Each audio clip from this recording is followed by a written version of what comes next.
questionable. Is this normal? Oh, this does sound like you're the drama to me. That shit is not meant for my fragile, misogynistic eyes. You need to put that in a drawer. Who's cut the onions? You cut the onions? It's you, isn't it?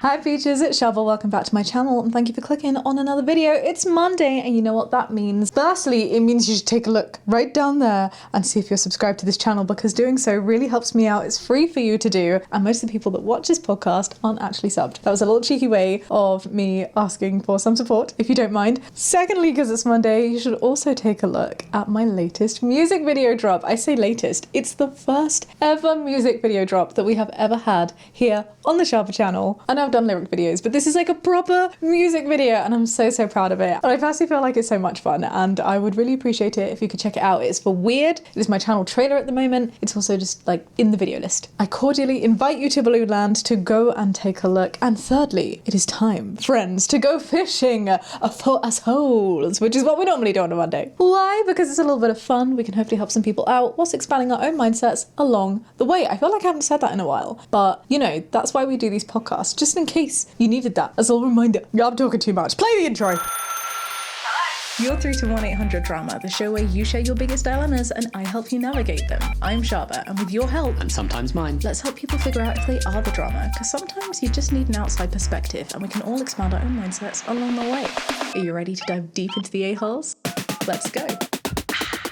Am I the drama for using a grocery plastic bag to hold my used period products? See, my internal, I was going to say feminism, and it is primarily a feminist issue, but not all people who have periods are women. I don't know why I said that like a school teacher. Maybe it's because some people really need to open their minds and learn. My point is, my feminist rage was enlightened. I was just like, oh, who's talking crap about period products now? Who's going to say that they're dirty and unsanitary? But in a grocery plastic bag, if it's open, I have questions. This doesn't feel like a clear-cut not the drama from the title. Do you know what I mean? Let's see. OP says, I share a bathroom with my older brother and I, a woman, get periods. So naturally, I keep a little trash bag to throw the trash away. That's fine. That makes sense. Normally what I do. I don't know why. Do we eat toilet paper? There always seems to be one of those inside cardboard tubes. You know, like the little rolls from the inside of the toilet paper? I don't know. I'm looking around as if there's a toilet paper to show you. But you know what I'm talking about. The little cardboard tube in a toilet paper. I'll wrap up my little towel, stick it in there, and then wrap that up in the new wrapper and stick it in the bin. That's like the method. Tried and tested. It's a done deal. Anyway, OP says, today he complained to me that he gets grossed out because he can see what I'm throwing away. I told this to my best friend. I imagine that's what BFF means, best friend forever. And she said that she doesn't like period stuff, so she understands my brother and agrees that I should hide it.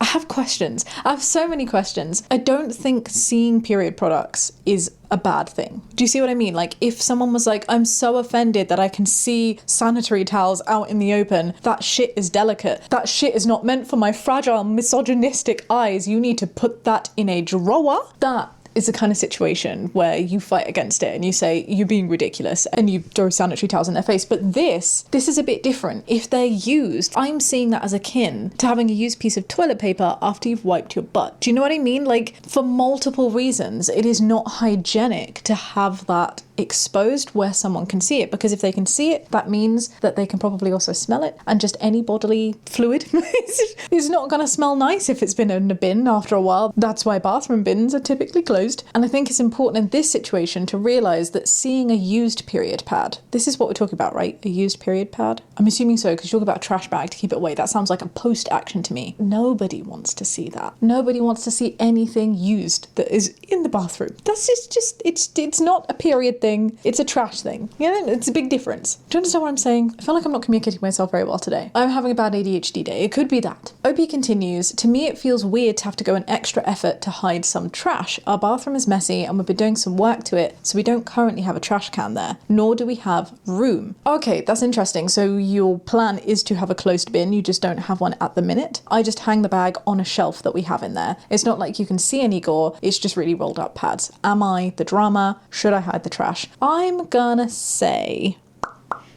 I think I might have to say you're the drama. Oh, I surprised myself with that verdict. Hang on a second, wait, I need to caveat my badge real quick. It is a you are the drama with love if what your brother is complaining about is just seeing trash in the open. If it's specifically about period pads, if it's that which he doesn't like and that's what he's like, oh, I just don't like seeing the open, just the period pads. Anything else is there. A little shitty tissue would be fine, but the period pads, I don't need to see that. If that's the case, then everybody sucks here, where he would definitely suck more.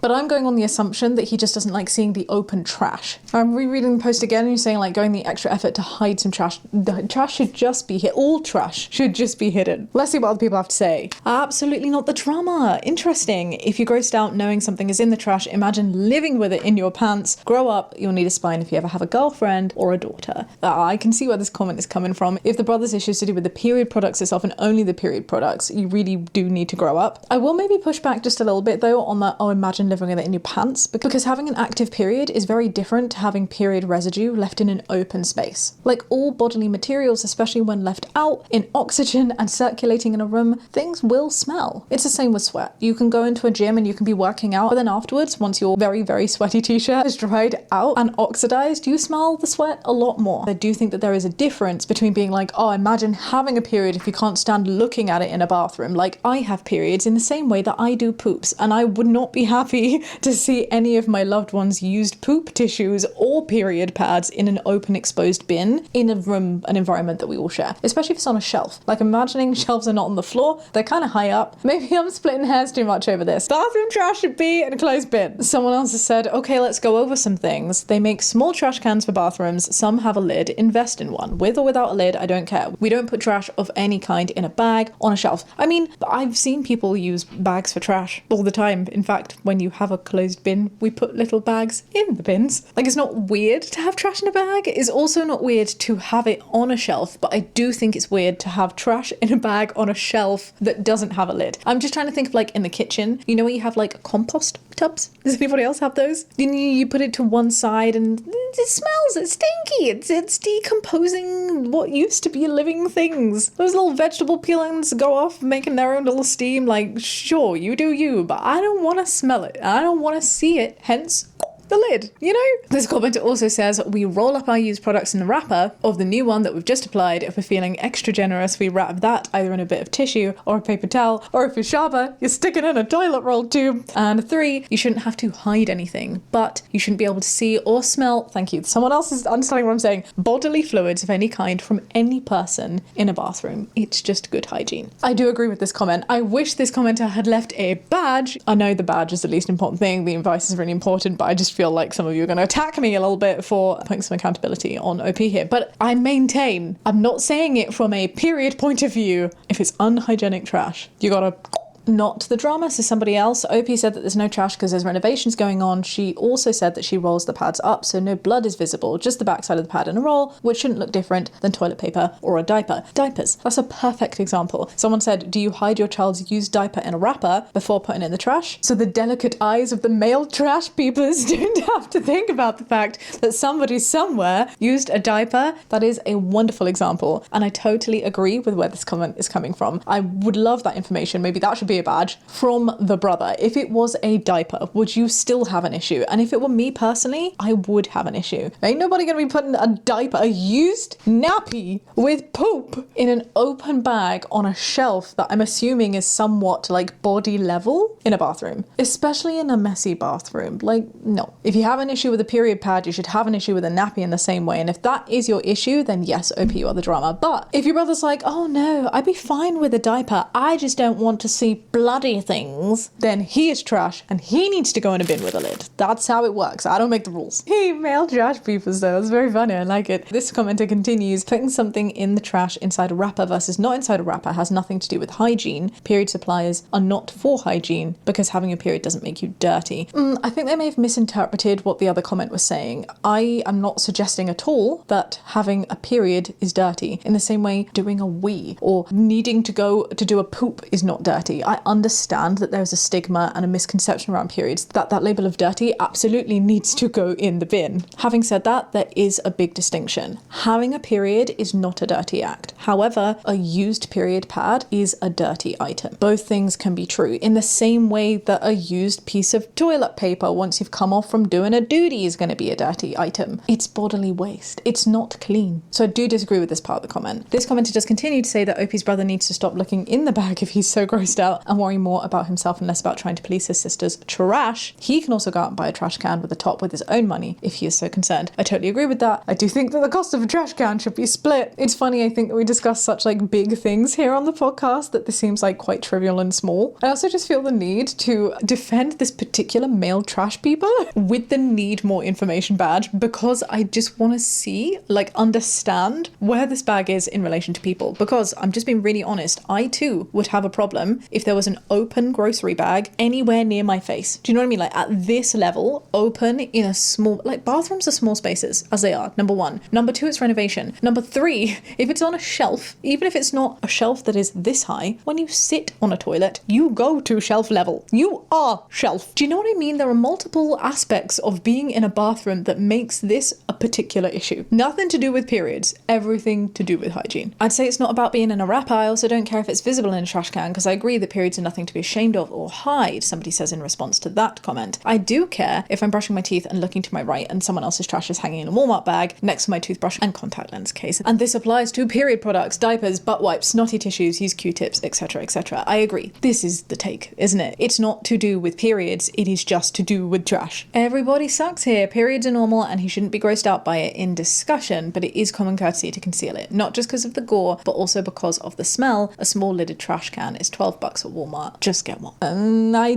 think I agree with this comment. The word gore is like maybe just something I'd want to dig into a little bit and question, are you just saying this because it's blood? Because that's a bit ridiculous. It is as gory to me as the yellow gunk that comes off of someone's particularly waxy ear. And we have a little update from OP who says, just wanted to say that I have considered your suggestions and decided to move my trash bag. It is no longer out in the open and I will tie up my used pads in little doggy bags to double make sure that any smell is contained. I think we're good here. That's cute. I'm glad that something like positive has come out of it. The OP's been able to expand their mindset and be like, yeah, I see where other people are coming from. Doggy bags are a very cute idea. I will just say though, I hope nobody comes away with this being like, oh, I can't put my period pad in a bin without first putting it in a tiny bag. What an interesting one to start off with. Drama. Am I the drama if I tell my son's stepmom that she can't go to a mother-son dinner? Oh, this does sound like you're the drama to me. Just at first glance, but let's not judge a book. Let's see what OP has to say. So, my 15-year-old son has a mum and a son dinner event with his football team. I'm obviously planning to go because it'd be nice bonding time and, well, I'm his mother. I don't know why, but the idea of a mother and son dinner event for a football team just feels a bit weird to me. Is this normal? This definitely doesn't feel like something that happens in the UK. Maybe it's just because I'm not very big into football that I haven't seen it. I've been in like tennis teams, netball teams, karate teams, and never have we had any kind of parent-child dinner, let alone a mother and a son. I think just the idea of like boy mums makes this idea of a mum and a son dinner event particularly like, questionable. Teeny little red flag. Let's read on. Today, says OP, my son told me that my ex's wife was planning to go, but she didn't say a word to me about it. In all honesty, I don't want her to go, says OP. Yes, she has been in my son's life for the past 5 years or so, but she's not his mum, nor did she have the respect to call or text me to ask me how I felt about it. Would I therefore be the drama if I politely told her that I didn't want her to go? I'm feeling really conflicted. Ooh, interesting. For a second time in a row, I feel bad, but I'm gonna have to reluctantly, I think, say you are the drama, at least at first glance. And my gut is telling me this because it feels like what's happening is a situation that's supposed to be about your kid is being turned into how you feel and the politics that you have with another adult. That's literally the only place that my thoughts are coming from. I've seen firsthand this my willy is bigger than yours between all variants of step parents regardless of gender, and I just think really the only person's wants here that's important is your son's. At the end of the day, it's his football team event. It's his opportunity to show to his team, I assume that's what it's for. I don't freaking know, this whole thing sounds a little bit weird to me, I'm not gonna lie, but I'm assuming it's a chance for the team to get to know each other better and for their parents to see what they're up to so they can show off and be like, hey, this this is my mate, and then it increases rapport and camaraderie and a wider sense of network of mums that bring brownies to the big game, you know, that kind of vibe. In which case, it should absolutely be up to him as to whether he wants either one or both of you present. 5 years is a long time to be in somebody's life. How old is the son? 15. 5 years is a long time to a 15-year-old. And again, maybe this is one of those things where we need some more information, but there is far more than just the blood tie to a squish that makes an impact on how close you are. Does your son live with his dad and his dad's partner or his stepmom? If that's the case and he doesn't live with you, then it could be that he's even closer to a stepmom and he'd rather his stepmom be there than you. I'm not saying it needs to be a competition. I'm just trying to say that blood is not everything. It's odd to me when people come at it with that approach, like, oh, well, it came out of my vagina, so I should be the one that goes to the football game, and she absolutely shouldn't. It sounds to me like that's a thought process coming directly from you as the mum feeling threatened in your position within your kid's life, and not from a position of what's actually going to benefit the kid. What does your son want to do? I feel like you should ask him first, and if he says, I want you both there, then both of you go. If he says that he just wants you there or he just wants stepmom there, then you should respect his wishes. You are the drama. This is going to be really, really hard for you. You're not the one who gets to make the choice. It is about what your son wants. Does he want you there? Does he want her there? Does he want both of you there? If your son wants her there, you need to respect that. I promise you, I didn't write that comment, but I could have done. Info request, does your son want her to go? If you're being territorial and trying to keep her from bonding with your son when she's part of his life, whether you like it or not, you're the drama. If she invited herself and your son doesn't necessarily want her there, then not the drama. Yeah, I'd agree with that last point too. I still think that you need to have a conversation with your son either way. What does your son want? This dinner is about him, not her, not you. I'm feeling really good about the forums today. Maybe I'm just feeling particularly positive, but it just feels nice that there are people out there who can provide this mindset. I totally get it. When you're like caught up in your own feelings and you're like, what do I do? It's nice to know that there are people who can give really good advice and just help people expand their mindsets. I'm grateful. I'm grateful that the internet exists. This is one of the occasions in which it is a good thing. American schools really need to quit it with this mother-son, father-daughter crap. There are so many kids with parents who have work, who are being raised by family members other than parents, who have same-sex parents, and it all alienates them. If it's just bringing a family member, then say that rather than singling out kids with non-traditional family structures. I totally agree with this. 1,000,000,000,000% this makes so much sense to me. The idea of just a loved one is totally fine. It's very bizarre to me, especially like with the dynamics. I don't know why. It just feels particularly weird that it's like a boy being like, oh, bring your mums to a dinner. It bugs me. Not the drama, however, I feel it's up to your son to decide if he wants her there. A parent isn't defined by blood anymore. It's got to do with who raises the child. I totally agree. And sometimes it's not as simple as one man and one woman, and one cat and one dog and one boy and one girl. The world would be a very boring place if that's all it was. And we have an edit from another OP. I love these little updates. OP says, thank you for your comments. You made me realise that it's not my event, it's my son's, so he should decide. Isn't this just the most wholesome episode so far? I love it. I hope this continues. He said he would like us both to go, which is perfectly fine with me. I am human and my feelings clouded my judgment. I actually really appreciate Reddit for this. Sometimes you just can't see the entire picture. Thanks, guys. I'm gonna cry. This is so cute. Something's not right. Something's not right with my hormonal balance today, but I'm gonna take the win. I'm gonna feel all the feelings because this has just restored my faith in humanity, even if only for a few hours. Oh, that's so cute. Oh, and someone else has said, I see your edit and I just want to say good for you. You put your son first. You're a good mum. And Obi said, I really appreciate that. I do my best. Is anybody else crying here? Who's cut the onions? You cut the onions? It's you, isn't it? I love it. I love it so much. And someone else has said here, there's enough room both in the son's heart and at the table for the event that both women can be loved and honoured on the occasion. Love doesn't need to be a zero-sum game. I love that. The idea that love is not pie. There's not a finite amount that has to go around a specific number of people. There is an infinite amount of love out there. We can give it to whoever we choose. And I wish more parents, particularly in non-traditional family structures, could take that message and not feel so threatened by the existence of other people. Someone else has actually commented and said, yes, I have a large blended family with 7 kids and we always say that love multiplies. It doesn't divide. Stop, you guys. Oh my goodness. This is the cutest. I'm feeling so happy right now. Oh, drama. All right, this next one is a cross post from a fellow Peach over at the 1-800-DRAMA subreddit, just to remind you that it exists. If you enjoy this kind of content, you should absolutely go take a look at r/1-800-DRAMA. You too can submit your own drama over there. You can help other people out with their drama, or if you find a drama that you want discussed from another aspect of the internet, as this Peach has done, you can highlight it with a little cross post and be like, oi, cover this one. Like this post where OP is asking, my boyfriend's mum kisses and massages him daily. Oh, I, a 30-year-old woman, don't know if I can handle it. Let's see if we can help OP out. That title definitely sounds a little bit inappropriate. Let's see. OP says, I'm a 30-year-old woman and I've been dating my 35-year-old boyfriend for about 2 years now. I've met his parents twice for a week each time. Interesting. And the second time, I started noticing some weird behavior between him and his mum. Okay, I'm imagining that you live far from your parents or your parent-in-laws to be, and you are therefore going to visit, and you're visiting for a longer period of time, and that's why you're seeing longer behavior. Because otherwise it doesn't feel normal to be meeting your partner's parents for the first time for a week. That feels like a lot of pressure all round. I'm not sure how well I would vote in that situation. Anyway, at first, says OP, I thought it was cute and that he was close with his family, but then I noticed a few things that felt ... off.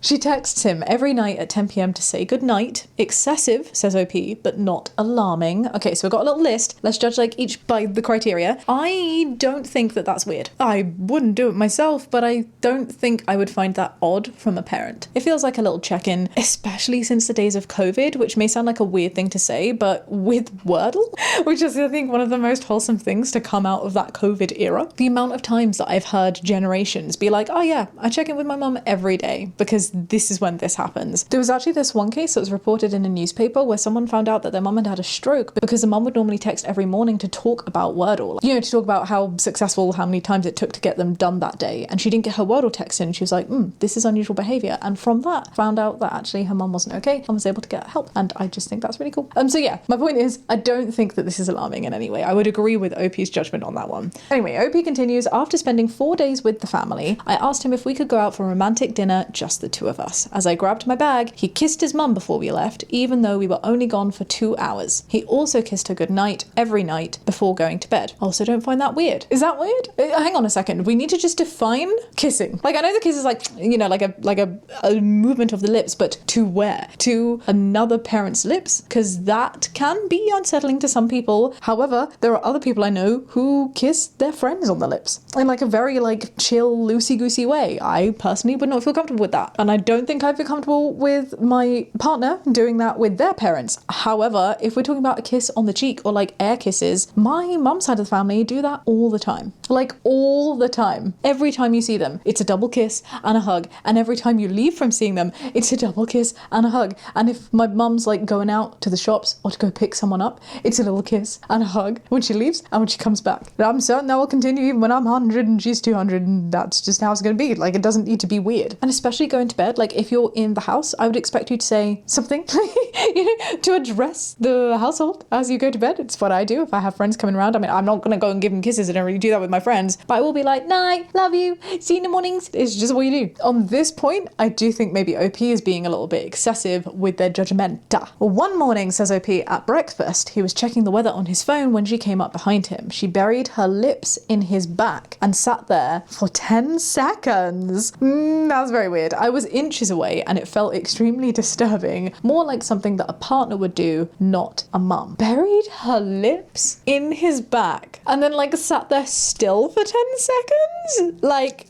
I'm sorry. In my mind, I'm just trying to visualize what is happening. Is she like doing this, like coming up behind him and then being like, down his back? Or is she just being like, and then just staying there? I'm not gonna lie, both is a little bit weird. I do see why OP would be like side-eyeing a little bit. She randomly massages his shoulders almost every day when he's sitting at the table on his phone. Is that weird? I'm not sure if the like massaging the shoulders is a weird thing. Some people are just really touchy-feely. It's their love language. And love languages are certainly not just for romantic attraction or for partners alone. The way that you express love and affection can be for everyone. I'm not saying I'm gonna go and massage the postman anytime soon, but some people are just really like, oh, John, how are you? Oh, look at your hair. Personally find it a bit much, but you know, that's what you do, you. Like, it's funny. I feel like some of the things that OP's saying, I agree agree. And I'm like, that's a bit weird. Another thing is I'm just like, calm down, babe. Like, you're trying to see something weird in this. And I don't think that massaging someone's shoulders is a weird thing. OP says when I asked him about it, he said that she's just being affectionate because his dad is closed off. But to me, the way that she expresses it crosses a line. I also noticed that she doesn't do it with his sister. And he said it's because that she doesn't like being touched. So maybe his sister already established boundaries that I feel are missing here. Interesting. Look, I'm really glad, OP, that you felt that you could bring this up with your partner. Healthy communication is always a wonderful thing. If you're seeing something and you're like, I'd like to understand this from your point of view, because this is not something that my family does. So would you mind sharing how this came to be? How does a mother massage her son's shoulders and not her daughter's? And it sounds here like there's a really perfectly fine explanation. I have one person in my life who particularly doesn't like hugs. And my mum is a very huggy person, and they don't hug that person as much, and that is totally fine. Like, again, it doesn't need to be a weird thing, but I can understand why in your mind, without understanding that the sister doesn't like being touched, it could potentially seem like more of a weird thing. But you had that conversation, you spoke it out, it's not weird anymore, right? The kissing thing is still weird, but it doesn't to me sound like mum generally is being a weirdo. If he continues, for some context, his dad is a sweet man who has always provided for the family and supported her in being a stay-at-home mum, even after the kids grew up. He's very gentle and a Labrador type man, and yet he gets no affection. If anything, he just gets nagged and told off for small things, and they also have separate rooms. Do you know what this sounds like, OP? Don't mean to be rude, and maybe I'm overstepping. I'm just calling it how I see it in the moment. It sounds like you don't like your boyfriend's mum, and that's fine, but I also think we need to remember to stay in our lane. I personally feel like it could be leading you down a slippery slope to be assessing your partner's parents' relationship and putting that on how she treats the kid. Like, you're relatively new to this situation. You've only been with this person for 2 years, which I know sounds like a long time, but when you consider the fact that you've only met them twice and for like a week at a time, so that's only for 2 weeks, I don't think that's a long time to be able to judge a relationship in the way that OP seems to be doing so here. And to me, it sounds like you have some level of resentment. There is some reason that you do not like your partner's mum, and maybe that's now being extrapolated to you commenting on her relationship with her husband and also her relationship with her son. Let's finish what OP says though. To be clear, I don't feel jealous or possessive, I just feel disturbed because it doesn't seem like motherly love and it makes me uncomfortable to witness. If his mum was genuinely touchy-feely, she would do it with everyone else. We have future plans together and want to build a life, but I don't know if I can handle being around his family with this dynamic. He visits every 2 months for about 3 or 4 days, usually alone, but in the long term it's not realistic to always avoid them, especially since they always spend Christmas together. The issue is he seems clueless about his mum's behaviour and insists that it's just normal. That worries me slightly, but he's always been a people pleaser. So am I overthinking this? Right now, the only option I see is to stop visiting with him, but that doesn't feel sustainable. I would like to be more present and involved with his family as he expressed that he likes if I visit. I'd really appreciate some outside perspectives because this happens daily when we're there and I can't stop thinking about it. All right, I'm gonna go ahead and say no drama here. That's my badge for now. I also would love some more information, primarily how the son feels about this and if truly this isn't with everybody else. Because I'm hearing the parallels that you're drawing. You're saying that she doesn't act this way with the daughter who has expressed that she doesn't like physical love in that way and she has set her boundaries, and that she doesn't do this with the husband. And I will also say this is one from what you're seeing. It could be that when there are guests around, they're a very non-PDA couple. Ouch. Did you hear that crack? That was my elbow. That was weird. As I was saying before my elbow very rudely interrupted, it could be that they are more lovey-dovey when you guys are not around. It could also be that they're just not lovey-dovey and that there is so much more to why that is the case than just she has a weird relationship with her son. Ultimately, and I absolutely could be wrong, we are only looking at a very tiny snapshot of an entire story, which is not just one, but 4 people's lives in this situation. 2 parents, their kid and their partner, like that's a lot of context. I'm not sure if I'd be waving a red flag right now.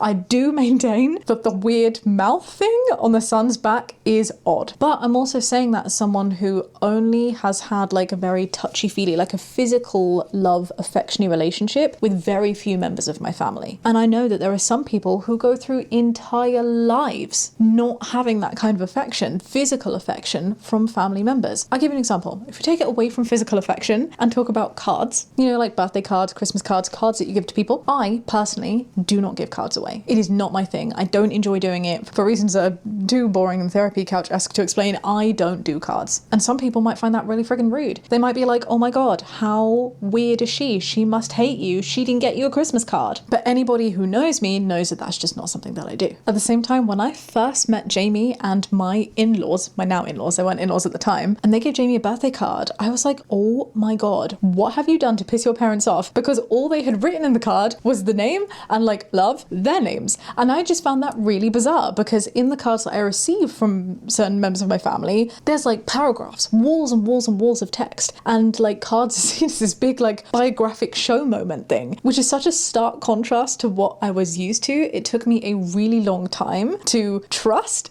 that whenever I did receive a card, and it was just like my name and their name, that it wasn't that they hated me. It's just how they are. All this to say, sometimes people just are really touchy-feely and other people just aren't really touchy-feely. And ultimately, if it's something that your son is feeling comfortable with and it's not within the objective realms of something that's being super inappropriate, that's like an abusive dynamic of power that your partner could just not be seeing, then I personally don't see that there's a problem. Brownie badge to you, OP, for bringing it up. And what seems to be in a kind and considered way with your partner, the only way that we can learn how people do things differently and understand if things are okay is if we can talk about them and not be like, oh my god, do you not think your mum is really weird for doing that? But just being like, your mum seems to be particularly touchy-feely with you. I've noticed that she's not like that with your sister. What's going on there? So my advice would just be to talk more. I really don't think that there is any drama here, but I do think that there's a big lesson learned, which is not everybody acts the same. And also, parents, maybe don't mouth your partner's back for 10 seconds because I'm with you, OP, on that one. It is odd, but not odd in a way that would make me be like, you, sir, need to set boundaries for your mum because there's something dodge going on there. It's just not giving me that vibe. Oh, for all the wholesomeness that has been in this podcast episode, I also feel like it's been quite a tricky one. Like, I didn't quite know where to land on the period one. And even on this one, I'm like, I don't know. I can't get a vibe that everyone is going to be thinking the same way in the comments. Let's see what other people have to say. I grew up in a super affectionate family too, and I'm all for hugs and kisses, but even I get secondhand ick reading this post. There's a difference between love and low-key emotional enmeshment, and that line feels way crossed. You are not crazy for being uncomfortable. That's really interesting. I also just, want to put it out there. I don't think that OP is wrong for being uncomfortable. That's why I said, like, no drama here. I don't think that any accountability should be on OP. I just don't think it should be on the family either. At least not just from this moment. I too would have brought up the neck thing and been like, that's a bit weird. But as a one-off, I think it's fine. Especially for someone who seems to just be very touchy-feely with their love. And I get it. We don't know if that's the case because it only seems to be with the son and not the sister or the dad. But there also seems to be reasons for that. So probably also just keep an eye out on the mum and be like, is there anyone else that she's particularly touchy-feely with? Maybe she is just a bit of a boy mum, but like not in a damaging red flaggy kind of way, but just in like a damn society and its patriarchal structures kind of way. Or maybe I'm just totally underplaying this and everyone else is like, Shaaba, what the frick? This is really weird. It's interesting that this comment in particular is coming from someone who's also from a super affectionate family. My mum is also extremely affectionate. I get that everyone's family has a different dynamic, but I don't see anything wrong with this so far. I think it sounds like a personal issue for OP, not an issue with the family dynamic. As long as they aren't hardcore making out or creepy cuddling or shit like that, then I don't see the issue, honestly. Hugs, cheek kisses, massages are normal from a mum. A few weeks ago, I spent 3 days at my mum's house when I was back in my hometown. I kissed her goodnight every night. I was there and I don't see anything wrong with that. I do agree with this. And I think maybe that's where I'm being biased and that's where my perspective is coming from. It's because of all of the things that OP listed, there was only one on that list that I thought was questionable, but I find it more odd that OP has an issue with giving a kiss to a family member when you go to bed every night or receiving a text from a mum every night. I find that more of an overcorrection, like an overreaction than what the mum did with the mouth on the back thing. That was weird. I think you're overreacting. I would give my mum a kiss good night or good morning as a 28-year-old when at her house and I spoke to her daily several times a day until she passed away. It seems that she misses him. You're weird for making it weird. The word weird has such weird connotations to me because I wrote a song called Weird and I'm constantly about making weird a good thing. Like that's just top of mind right now. But there's good weird and there's bad weird. I'm finding myself caught in a loop where I'm calling someone weird but bad weird and it's feeling weird, not good weird. Does that make sense? Anyway, I don't think it's right to call OP weird for making it weird. Maybe OP is making it weird, but I don't think OP's weird for making it weird. I think OP's just coming from a different life journey, a different experience, a different loaded bias, and that's what makes this forum exist in the first place, because we all have different points of view. We're all coming at it from a slightly different angle, and nobody is weird for not growing up in the same way that you grew up. Lol, you could never date an Italian man. Are their mums particularly touchy-feely? Honestly, I'd probably say the same about South Asian culture. The way that South Asian mums dote on their sons. And this comment says, your boyfriend gets to set the boundaries with his mum, and if this is normal to him, no matter what people on Reddit think, then that is fine. It's also okay that it's not fine for you, but you can't change his boundaries. If this makes you that uncomfortable, then you should end the relationship and find someone that feels the same as you. I actually really love this comment. I agree with it wholeheartedly. I do ultimately agree that these are your partner's boundaries to set, and I think it's wonderful that you're talking about it, and and it is a you problem. It's up to you to understand how you want to feel about this. If you feel like this is big enough to change your relationship status with your partner, then I wouldn't judge you for that, in the same way that I wouldn't expect you to judge your partner for having different physical boundaries with family members than you have because you grew up differently. Great comment. Love this one.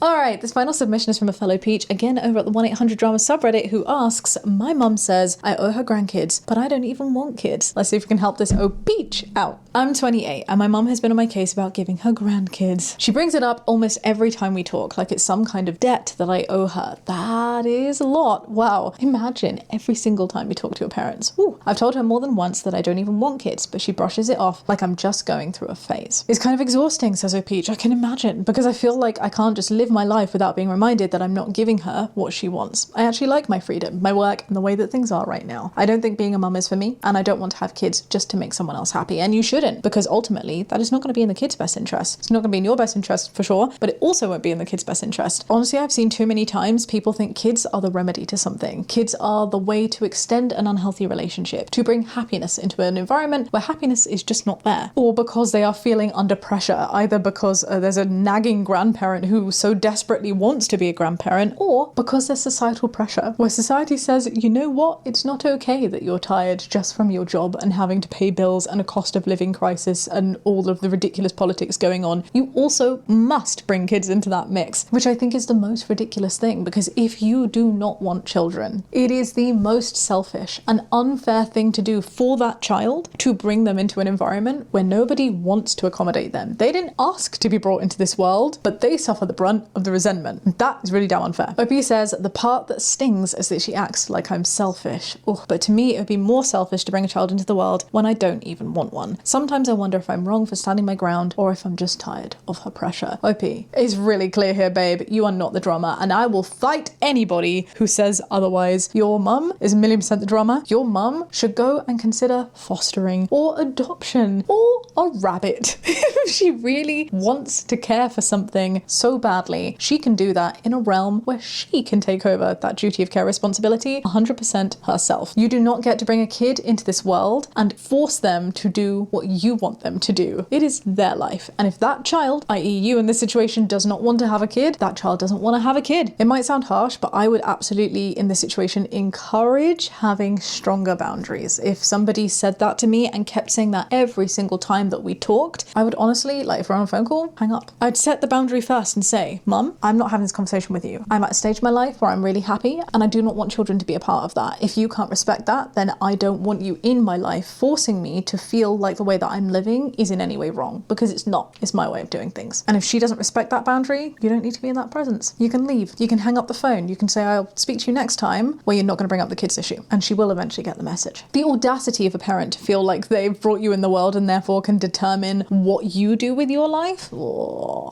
And the fact that you use the word debt, Peach, I think says a lot. You do not owe your parents anything. You did not ask to be brought into this world. They chose to do that, and they should respect your decisions. Set that boundary, says another Peach. I've tried to be polite, but you're not listening. The topic of children is no longer up for discussion. Stop asking. Anytime you try to manipulate the conversation to the topic of children, I will leave or hang up. I swear I didn't write this message. I didn't read this message before seeing it, but great minds, Peach, I see you. One of the biggest mistakes in life is having a kid that you don't want or can't take care of or are forced to take care of. You have a right to self-determination. I love this. It's a little mic drop moment right there. God, I love the Peaches. You guys are so cute. Nobody ever owes anyone a child, no matter the reason. Children are whole people, not just an object to be owed. This is a wonderful point. I love this. Listen to the Peaches. Oh, Peach, I wish you the best of luck with your mum, and I wish her the best of luck of being able to fulfill her need of squishy grandkids elsewhere. Again, may I suggest a rabbit? I would highly encourage cats. I love them a lot, and they very much are tiny baby kids forever. Peaches, if you would like to help this specific Oh Peach out, please do get your fuzzy butts downstairs in the comments section and leave a little message. Just remember to be kind.